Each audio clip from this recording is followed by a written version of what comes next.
concept. Well, turn your camera off. That's what I mean. Pretending 1777. I'm sorry.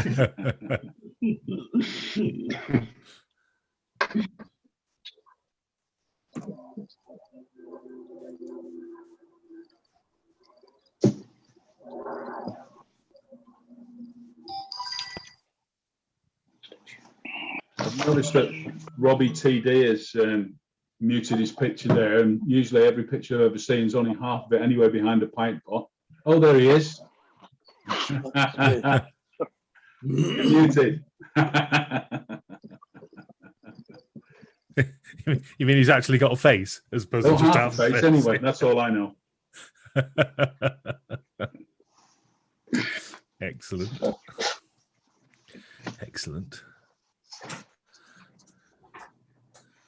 I'm going to turn you off, and we'll just give it a couple of minutes, Ian, and then we'll get going. Just for people to come in and get settled. Afternoon, Andrew. Ian McIntosh from Hello, Ian. From Cheshire. How are you doing? Yeah, I'm good. And how's you? Not bad, thank you. Not bad. Nice to have you here. Sorry? Nice to have you here. Pleasure to join you. Tony Christie from Neptune Lodge in Liverpool is a very good brother, friend of mine, and it's he that has made me aware of your meetings. Thank you. Yeah, no problem at all. No problem. Paul Snape, good afternoon. How are you doing?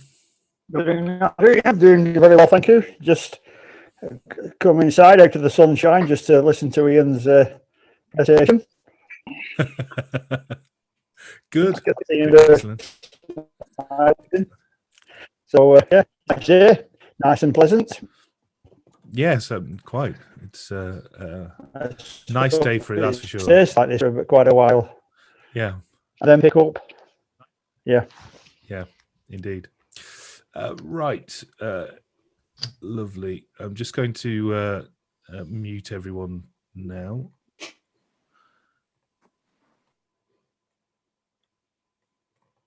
And we shall make a start. So, good afternoon, everybody, and welcome to the Province of West Lancashire Provincial Office webinar, with a special welcome to those joining from other provinces and to those watching on YouTube Live.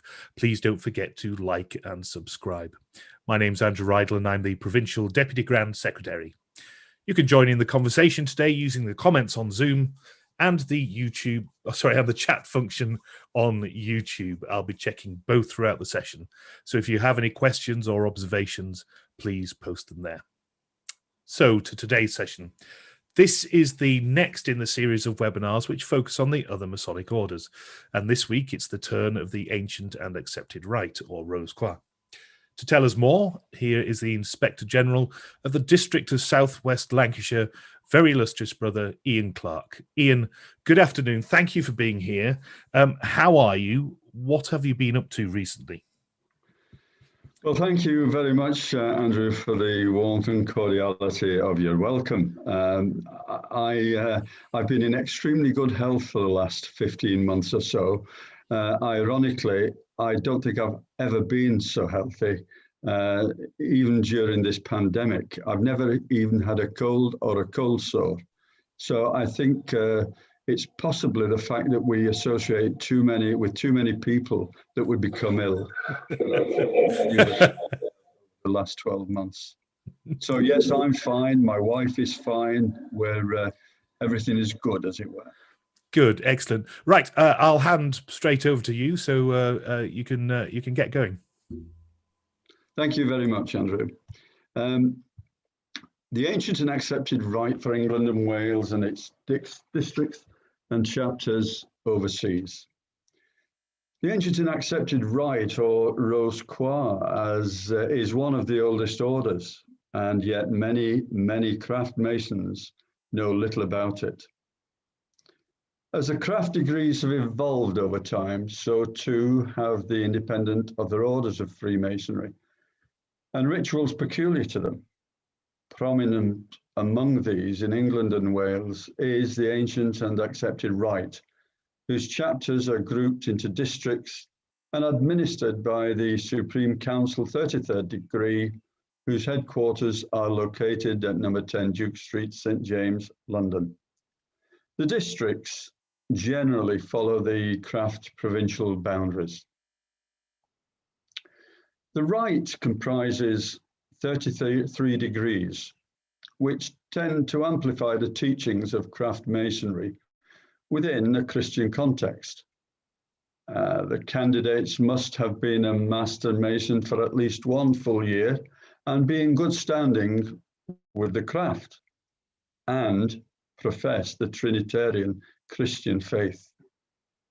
Of those 33 degrees, only the 18th degree is worked in full in the chapters. And I'll come back to that in a moment. And only the Supreme Council confers the 30th, 31st, 32nd, and 33rd degrees. All the remaining, the intervening degrees, are conferred by name only. As I've just mentioned, of those 33 Masonic degrees, only the 18th degree, which is the Sovereign Prince of the Rose-Croix of Herredom, is worked in full in the chapters. However, each year, 1 or sometimes 2 of the preceding 17 degrees are demonstrated by King Edward VII Chapter of Improvement at various places around England and Wales. Normally, there are 4 or 5 venues around the country where these degrees are demonstrated. And so there is always one reasonably close to the northwest of England. These are always delivered to an extremely high standard of ritual.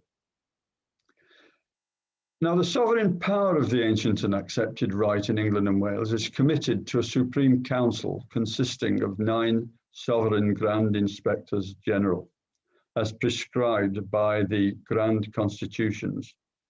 The device or arms of the council is a double-headed eagle surmounted by a crown and holding a sword between its claws. A triangle on top of the crown displays the number 33, which is quite significant. Underneath is the motto, Deus meumque jus, which translates as God and my right. Now, the Supreme Council has the responsibility of managing the affairs and promoting the well-being of the order, including the consecration of new chapters and maintaining fruitful relationships with other Masonic bodies, both nationally and internationally. It is in amity with around 45 Supreme Councils and sovereign Masonic bodies in many foreign jurisdictions. Each member of the Supreme Council holds the highest degree of the order, the 33rd, as do some 50 Inspectors General in England and Wales and 20 in districts overseas, to whom authority is delegated to manage their appointed districts, and a few others who contribute very significant service to the order or to Freemasonry in general. These include the Grand Patron, His Royal Highness the Duke of Kent, who is also Grand Master of the United Grand Lodge of England, as some of you may well be aware. His office as Grand Patron illustrates the very close link between the craft and the ancient and accepted rite, which in the early years was not always the case. Authority is fully delegated to chapters to confer degrees from the 4th degree to the 18th degree. The higher degrees are generally conferred by the Supreme Council at regular ceremonies and recognize substantial service to the order. Now, you may begin to wonder where this authority has originated. The ancient and accepted rite derives from the rite of perfection, which developed in France, mainly in the 1/4 century before September 1762. Its constitution and the rituals for its 25 degrees were formalized by Franken in a manuscript bearing that date, though probably written somewhat later. It was followed by the Grand Constitutions of 1786, dated in May of that year.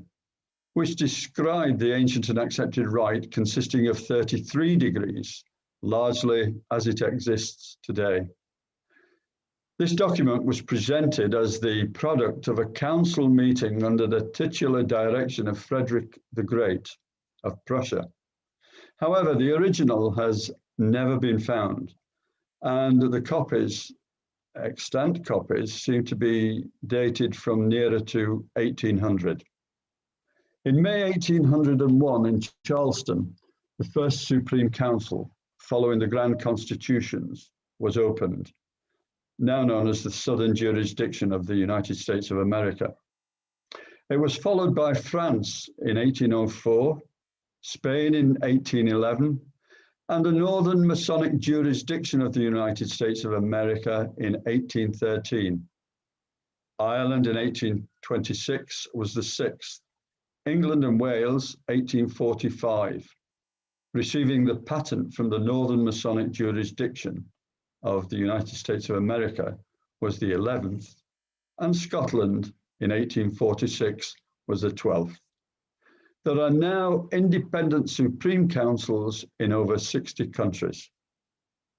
The Supreme Council 33rd degree of the ancient and accepted rite for England and Wales and its districts and chapters overseas is composed of 9 eminent members of the order, all holders of the 33rd and last degree of the rite.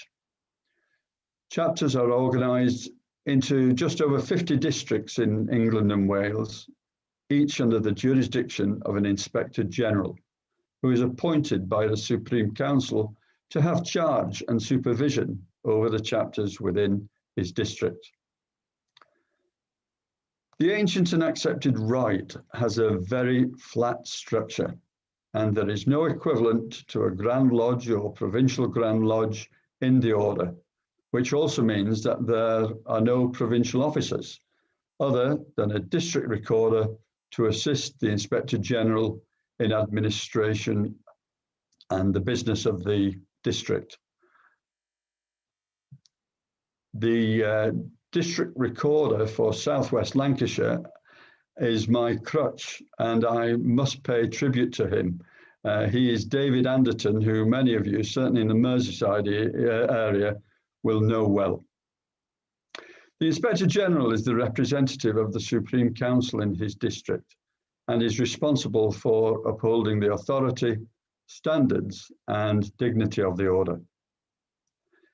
The ceremony of admission into Rose Croix is known as a perfection, and a candidate for perfection must, first of all, have been a Master Mason for at least 1 full year, be of good standing in the craft, and have received his 3 craft degrees under the auspices of the United Grand Lodge of England. The 18th degree ceremony of perfection is most imposing and impressive. It represents man's journey from darkness to light and the ultimate recovery of the lost word. A member of a Rose Croix chapter can in time be expected to be invited to progress through the offices, culminating in the chair of his chapter, as in other Masonic orders. Upon his enthronement into the chair of the chapter, and it's not an installation as in the craft, he then assumes the title of Most Wise Sovereign. The learning requirements of these offices are minimal, but as might be expected, the ritual from the chair needs more effort. But the work can be shared so as to minimize the demands of the office. The generals, equivalent of craft wardens, can and are encouraged to undertake various parts of the ritual prior to becoming Most Wise Sovereign. Brethren meeting this criteria are cordially invited to consider becoming members of the Rose Croix, or the ancient and accepted rite. Wherever you live in the province, there is sure to be a Rose Croix chapter meeting near you. Details of chapters, Their locations and meetings are usually included in the appropriate group yearbooks. The Craft province of West Lancashire is split into 2 districts for the purposes of the ancient and accepted rite: North West Lancashire and South West. East Lancashire is similarly subdivided. The district of South West Lancashire also has a website, which I'm pleased to announce went live only a matter of weeks ago. And if anyone is interested in exploring that particular website, just type in Roscoir Southwest Lancs, all one word, .org.uk.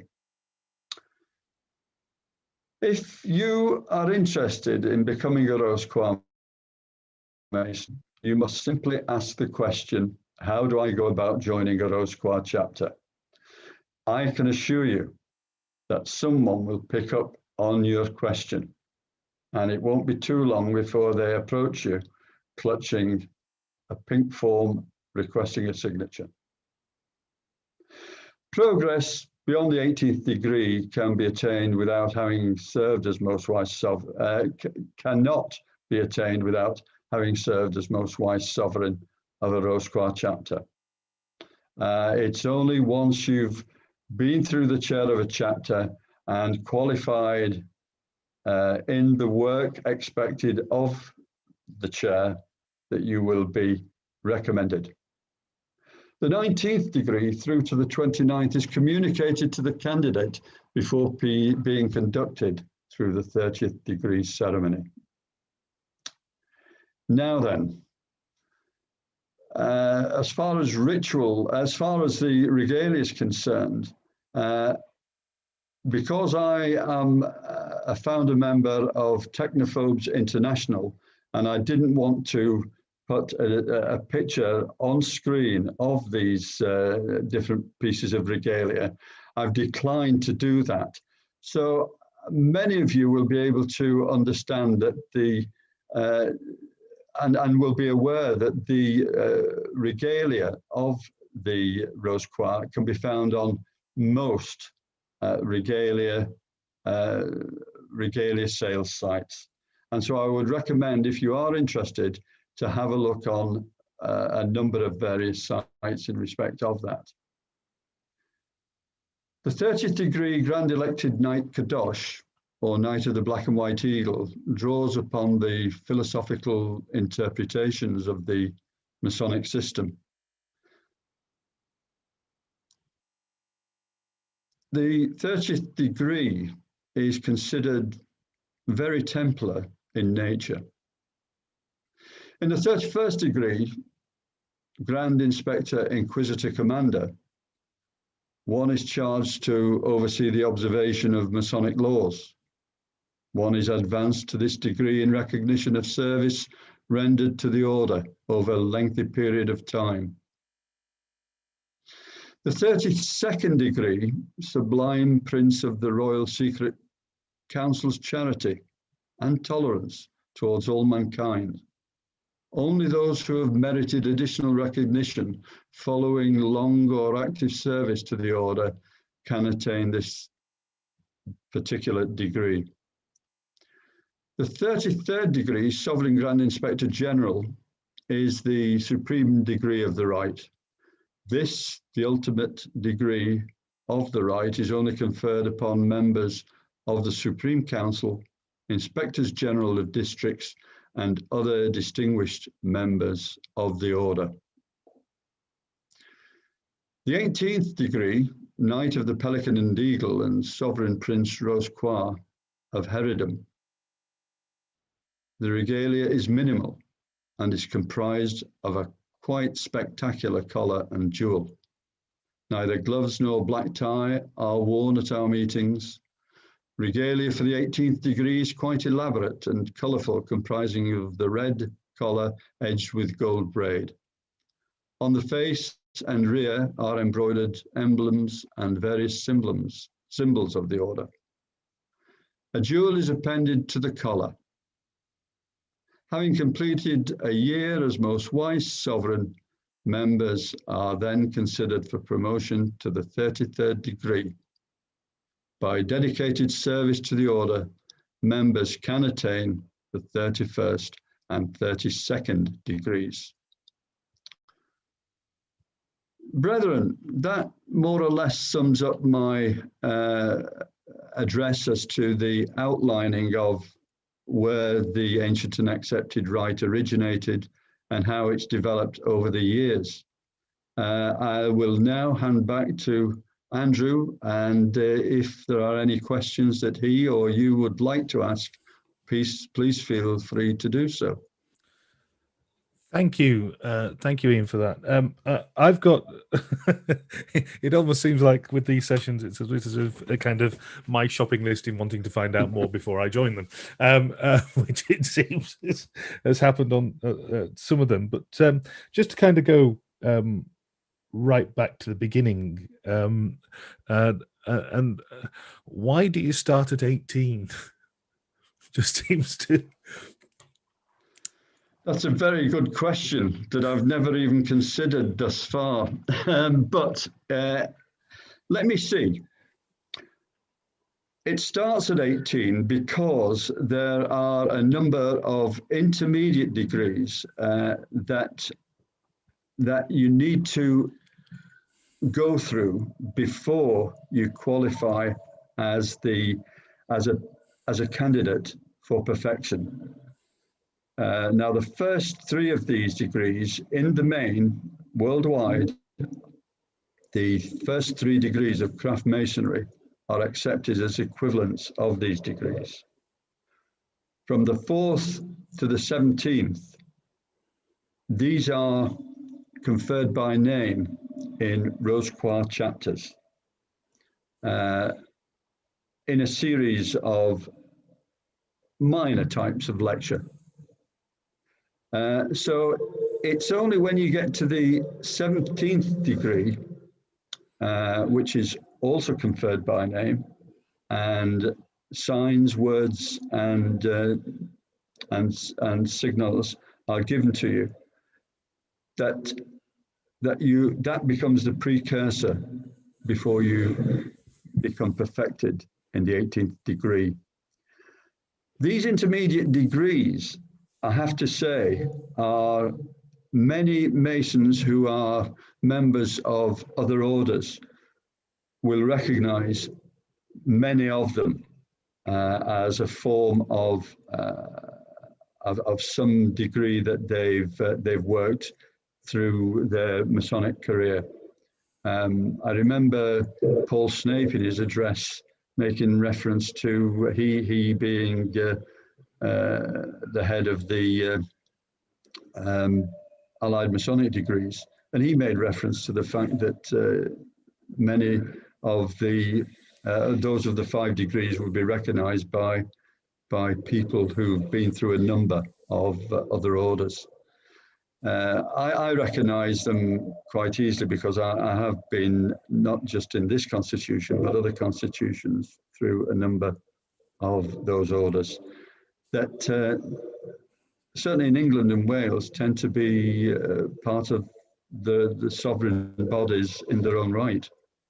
And that possibly is the simplest answer I can give you at this stage without going into the detail of those degrees. Does that cover why a lot of these the intermediate degrees, as you put them, is that the reason that they're not really performed in full, other than by the demonstration team, simply because there is a lot of crossover between them? Would you say that that's the case for that? I wouldn't say that particularly that was the case for it, but your reference to the fact that there is an awful lot of work involved in working those degrees, yes, that certainly would be an aspect of it. The reference to King Edward VII chapter of improvement, many of the members who are members of a Rose-Croix chapter will have seen will have seen some of these demonstrations. And I'm quite sure that they would acknowledge that they are worked to a very high standard. There's an awful lot of regalia involved also. And so the simple cost of these demonstrations is quite phenomenal. Has it always been the case that the intermediate degrees haven't been performed in full regularly, or is that something that's actually relatively new? To my knowledge, I don't think the intermediate degrees of the Ancient and Accepted Rite have ever been worked since the formation of the Supreme Council for England and Wales. They may well have been worked as part of the Rite of Perfection, which preceded the current situation. But as far as I'm aware, certainly in England and Wales, they have never been worked as a standard. It's only the development of the King Edward VII chapter of improvement where these degrees have been demonstrated. And is that ditto the 19th to the 29th? No. The 19th through to the 30th, certainly in the England and Wales Constitution, aren't worked as a matter of course. And I've never seen them demonstrated other than once a person is selected to go through the degree of the 30th degree, there is a precursor, which is part of the 29th degree, which they go through as a precursor to the 30th degree. I see. So, and is the enthronement another one of the degrees, or is that separate to the degrees? No, the enthronement is unlike in an awful lot of craft masonry. It isn't recognized as a degree as such. It's just the enthronement of the most wise sovereign of the chapter. And it's a relatively short ceremony. It's a very short ceremony, in fact. And dare I say it, some Rose Croix Masons have commented to me in the past that considering the intricacies of the full workings of the Ancient and Accepted Rite, it can appear quite a disappointment, the enthronement ceremony. But I don't consider it as such. It's full of meaning, it's short, it's sweet, and it's to the point. And there's an awful lot involved in it that needs to be researched. The next, before I want to kind of come on to your role in a couple of minutes, but just the one that's kind of always interested me is, you know, the name of the order, and it's and then it commonly being referred to as Rose Croix. Now, is that why is that? Right. Bearing in mind I know nothing about the order other than what you're saying today. Right. The nickname Rose Croix simply derives from the 18th degree. It simply derives from the 18th degree, and that's it. The full title of the order is, as you quite correctly read out at the start of the webinar.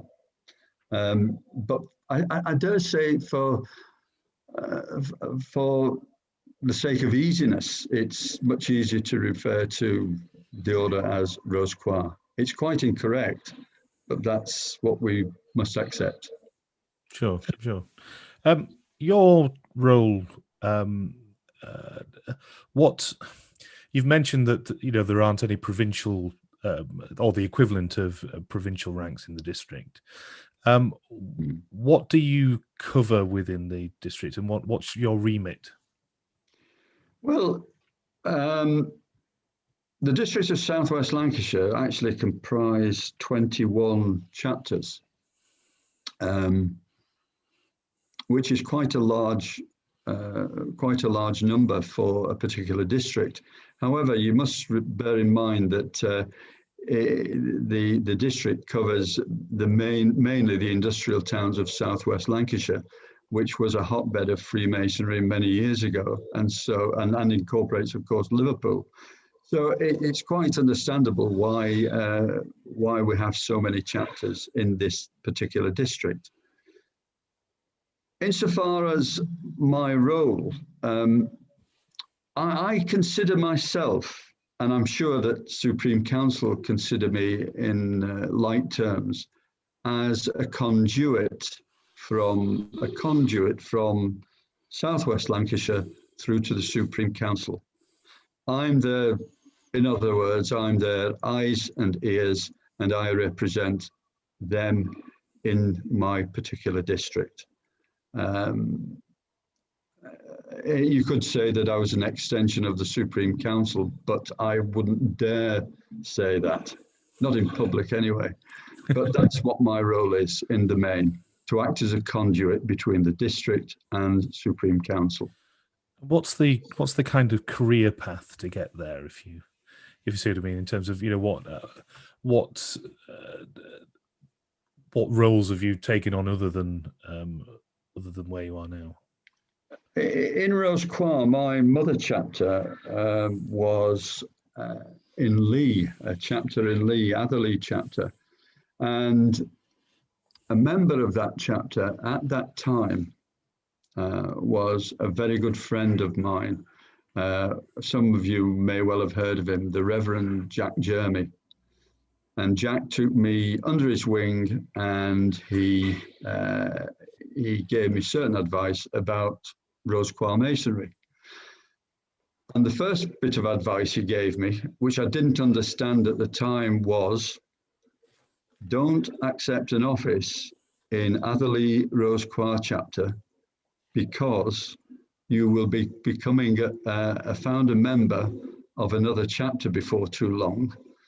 And I took him at his word, and sure to his word, before long I was a founder member of Fidelium chapter meeting at West Horton.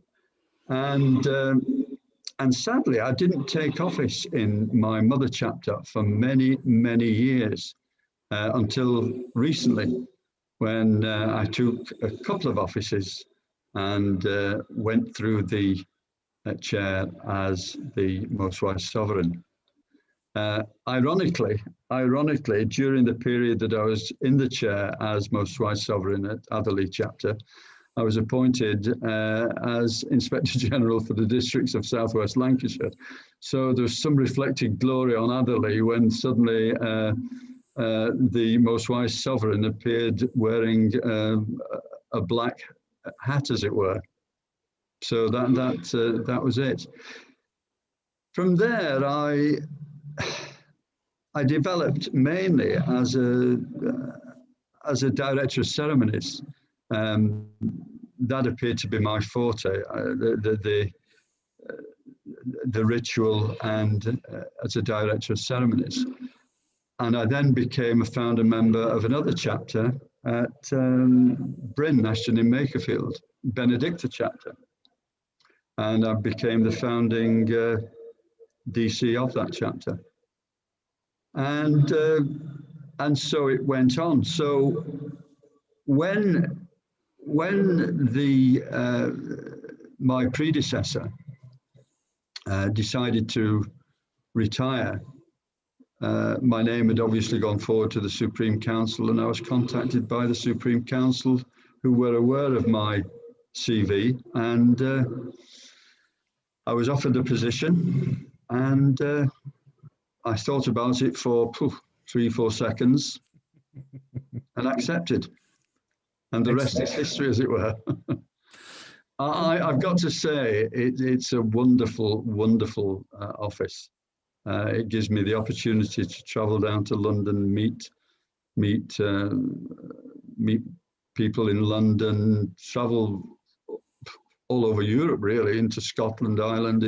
It's a wonderful office. I know I'm jumping around a little bit here, but there's a question in the chat which comes on to one thing that I was going to ask. It relates to the 33rd degree, or the mantle of the 33rd degree.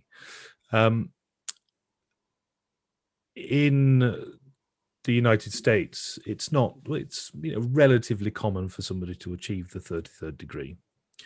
But in the UK, it's generally only Inspector Generals or board members that can achieve it. Yes.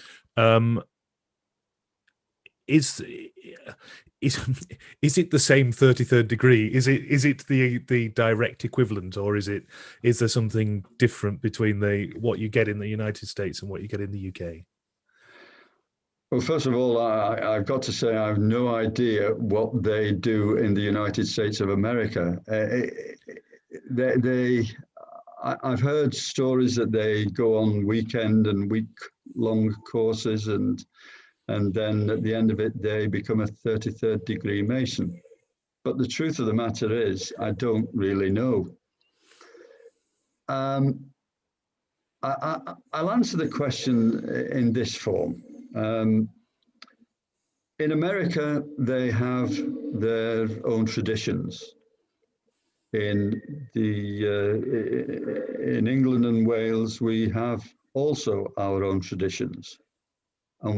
We respect theirs, and they respect ours. So that's as much as I can say to you. Sure. They have different traditions. The UK was, you said it was 1845 before it came to the UK, but it had started in France in the 18th century, 17 something or other. Why were we late to the party, so to speak? And because it seems to have gone around the world from France before it came to the UK and Scotland. Is that? Can you speculate on a reason for that? Well, speculation is one thing, but what I do know is that the first Supreme Council was formed in the United States of America as a Southern jurisdiction, and that was as late as 1801. And so the rite in itself was probably quite a late starter. And as such, it probably took some time for the idea and the ideas and the philosophy behind the order to develop into some germ of hang on, this could be a very interesting form of Freemasonry. It does go back many years prior to that, though, with the rite of that I've mentioned. Like every order of Freemasonry, it's veiled in allegory. It's illustrated by symbols, and much of the history is tradition. Much of the orders that I'm involved with have a traditional history, and the operative word there is traditional history, tradition.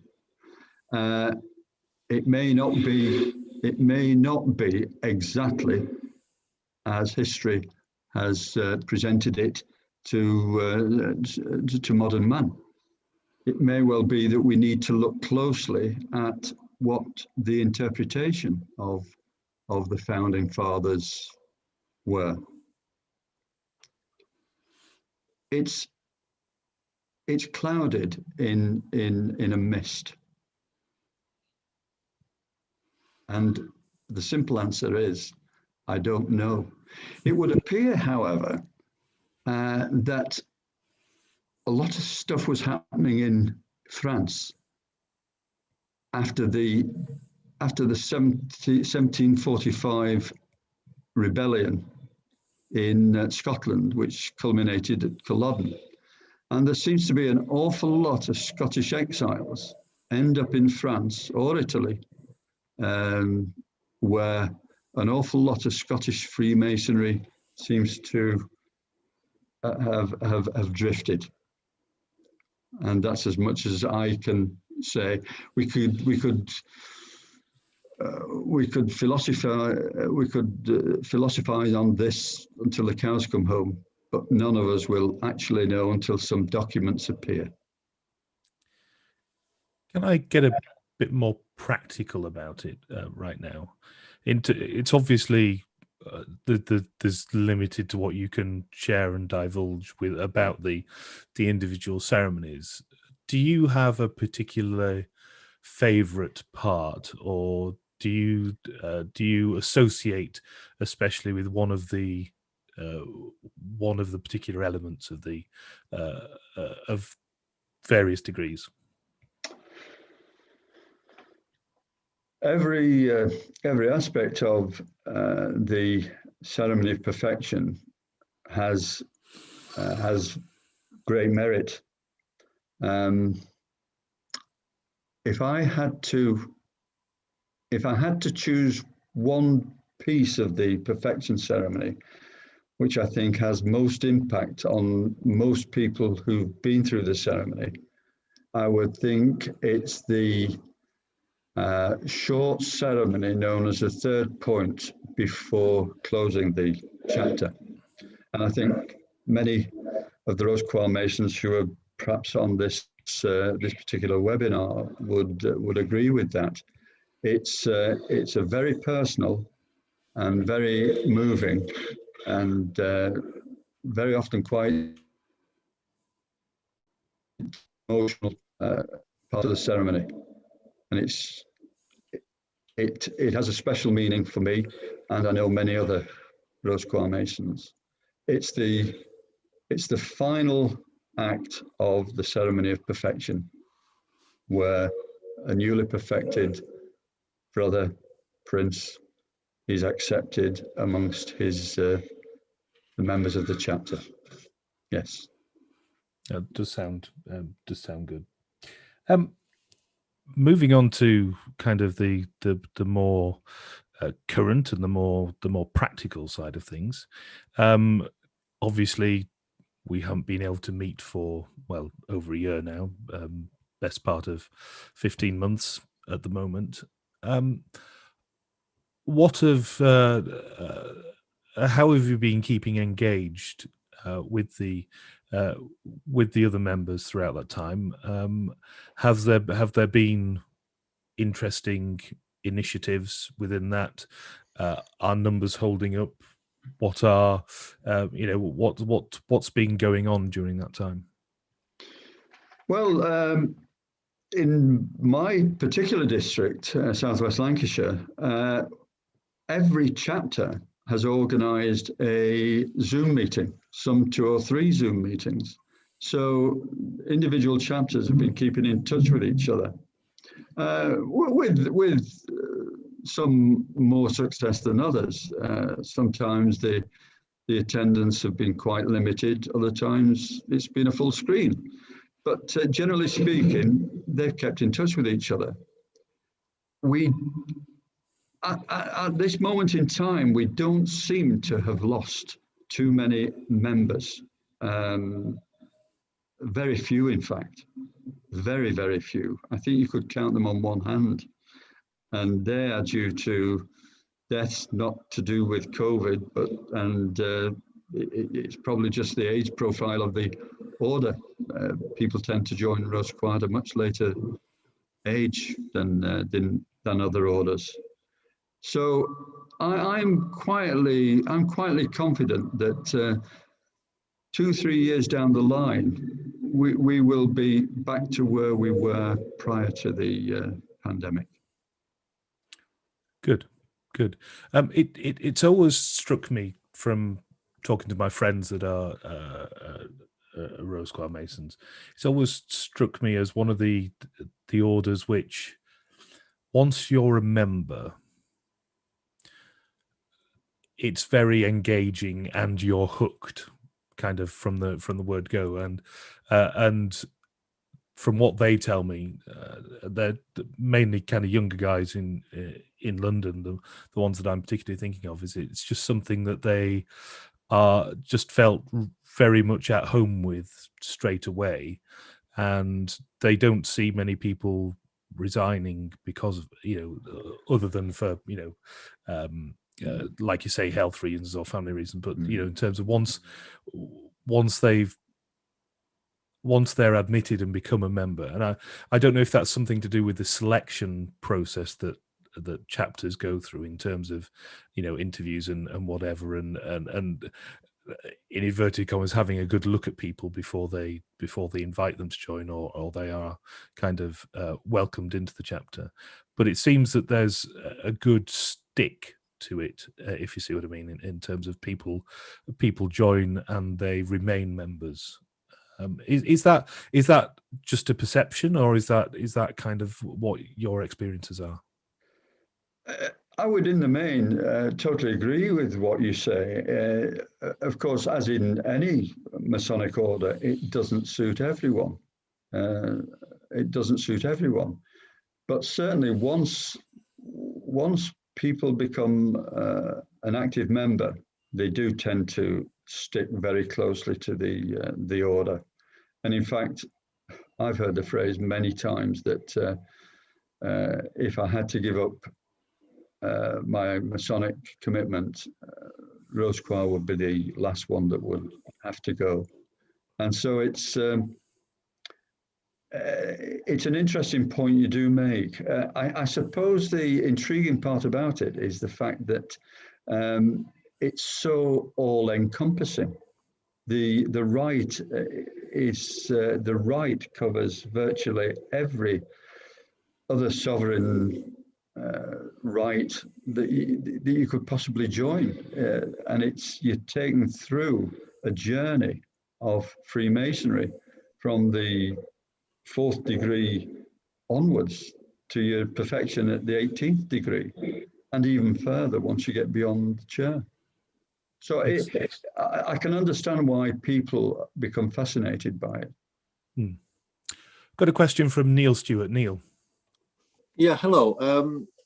I only joined Rose Choir a couple of years ago, so it's all new to me. And I have to be honest, I do find it difficult learning it. And my question is, well, twofold. First, am I right in thinking that all Rose Choir chapters, the ritual is exactly the same? Because I mean, at craft lodges, each lodge has its own little nuances. But if they are the same, do we have any chapters of instruction? Right. Thank you, Neil.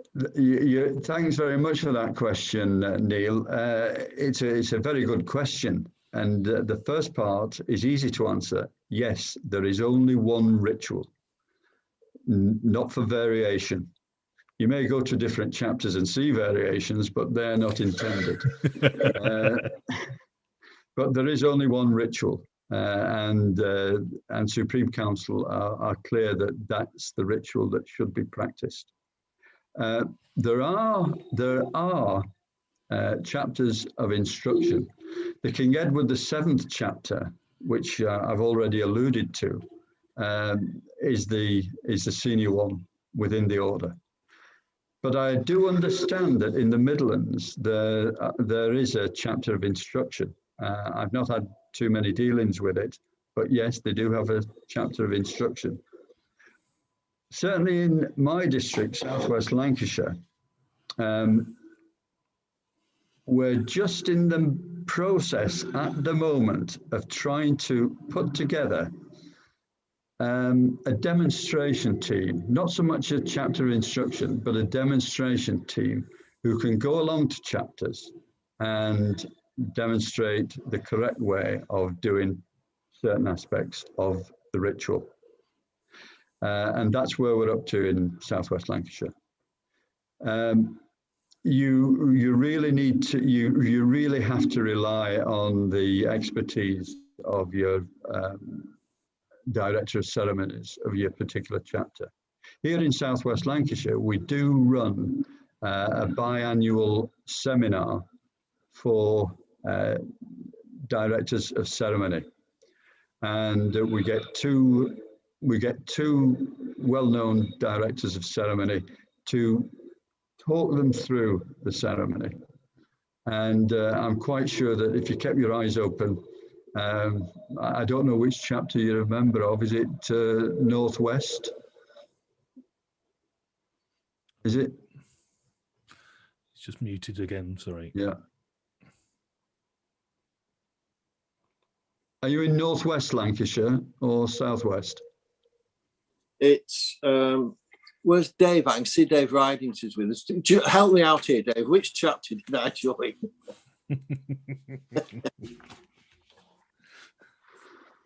Well, if you're asking difficult questions, I'm going to get my own back.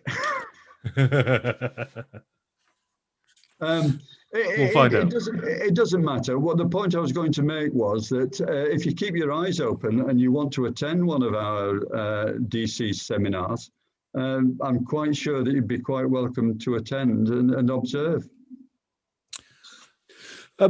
How many kind of meeting? I mean, I guess this depends on chapter to chapter, but how many meetings a year are you looking at for it?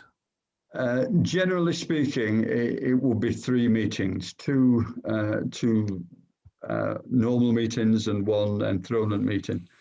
Some only meet twice a year, but generally speaking, it's 3, sometimes 2.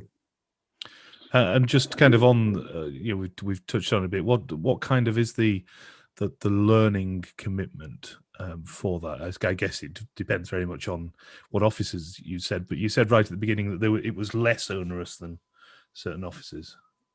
Yes, until you actually get to the chair of a Rose Choir chapter, the learning is quite minimal, really. In recent years, the Supreme Council have sanctioned the equivalent of the wardens, the 2 generals, to take part in certain aspects of the ritual. They can, for example, confer the intermediate degrees, or they can do explanations of the regalia or the signs and symbols and that kind of thing. So they are limited to what they can learn. But if they do that kind of ritual whilst they're a general, it's another tick in the box of what they've achieved for the 30th degree ceremony much later. Okay. Finally, to put you on the spot before we wrap up, what's the elevator pitch? What's the short sales pitch for joining the order for someone like me who, is I was going to say experienced. I'm not relatively experienced, but I'm established in the order in Masonry. And maybe looking to expand into other orders. What's the pitch for Rose Choir? Good question. The simple answer to that is that the ancient and accepted rite is an all-encompassing rite. So not only do you launch from your 3 degrees of craft masonry, but before you're actually admitted to a chapter through perfection, you go through a series of other degrees, albeit initially by name. But you're then given the fly, to use an angling term, the fly is then cast out to you to find out about these intermediate degrees and where and the messages contained within those degrees Also within Rose Quarry masonry, you will always find very genuine, dedicated people. They're usually the workers of craft masonry. And so you'll always have someone who's able to guide you in the right direction as to what you should be doing next. We're a very friendly order. And finally, the other selling point is that our speeches at the festive board are cut to a very, very bare. Ian, So yes, if you are interested in joining a chapter, do as I've said earlier, speak to somebody, ask the question, and I'm quite sure that they'll be flocking around you like a swarm of bees. Absolutely. Ian, thank you very much for your time today. I hope you've enjoyed being here and talking about the Rose Quarry. I hope that it's fruitful for you as well, and just getting you, well, I was going to say getting you out the house for the afternoon, but getting you in the house, talking to some different people for a change. So thank you very much for being here. It is one of those orders which is talked about a lot. I hear that it's, you know, engaging, colourful, and enjoyable. And from what you said today, it's definitely seems that way, and my expectations of it certainly were of that, and what you've described has been pretty much akin to those. So thank you very much for your time today. Like I say, I hope you've enjoyed it. Thank you, Andrew. I certainly have enjoyed it. It's been, I enjoyed it a lot better than I thought it was now that I'm relaxed. But it was also very good to see all those faces, many of whom I haven't seen for many, many months. So I see the usual suspects arrive on the screen, but it's good to see so many others. So thank you very much for the invitation. Thank you. Right, we're going to say goodbye to YouTube now. So thank you for joining us on YouTube.